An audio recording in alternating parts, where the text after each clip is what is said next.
It's a beautiful day here in Mundeline, Illinois. I'm Pastor Andy Jago, pastor of Bethany Lutheran Church and Preschool here on retreat. And I think I mentioned before how beautifully laid out this campus is. This is Our Lady of the Lake, and the Virgin Mary is looking out over the lake that's over in that direction. That's the boathouse. And that's not the reason why I'm pointing this out, though. The statue where she is, there's some depictions, there's some biblical prophecies that are here, and 4 statues around her. And this is the guy I want to talk about. This is Moses.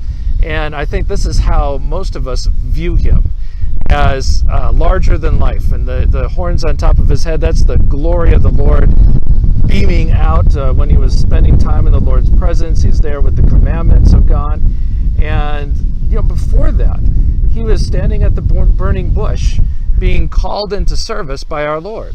And before that, he's a shepherd. That's why he's there out in the wilderness. Before that, he kills somebody in Egypt and has to run in order to preserve his life.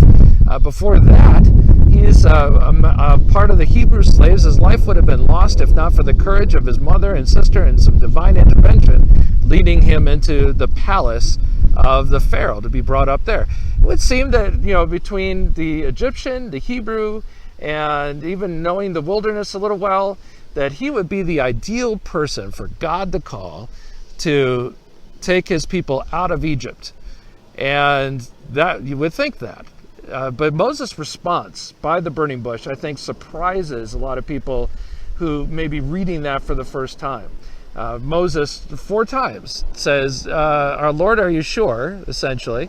And then the final time, he essentially says, Lord, send somebody else. I mean, that's the opposite of what this guy over here says. We're going to go around the statue. Hello, David.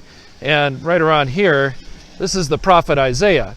And when Isaiah was called by the Lord, he said in the divine presence, here am I, send me. So certainly not the response of Moses. We'll go around Ezekiel here and come back. So recurring theme through God calling people, not always the most eager to jump into service. And also, this is going to take us into the main stream, the main lake, the main body of water that is the story, which is the story of our redemption and how God is going to rescue us and bring us into his heavenly home.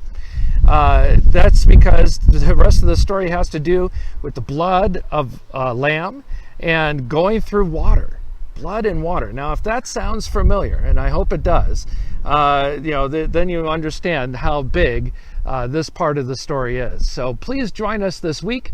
Read on your own, discuss when you come into groups, and especially when you come to worship on Sunday, and I'll see you there.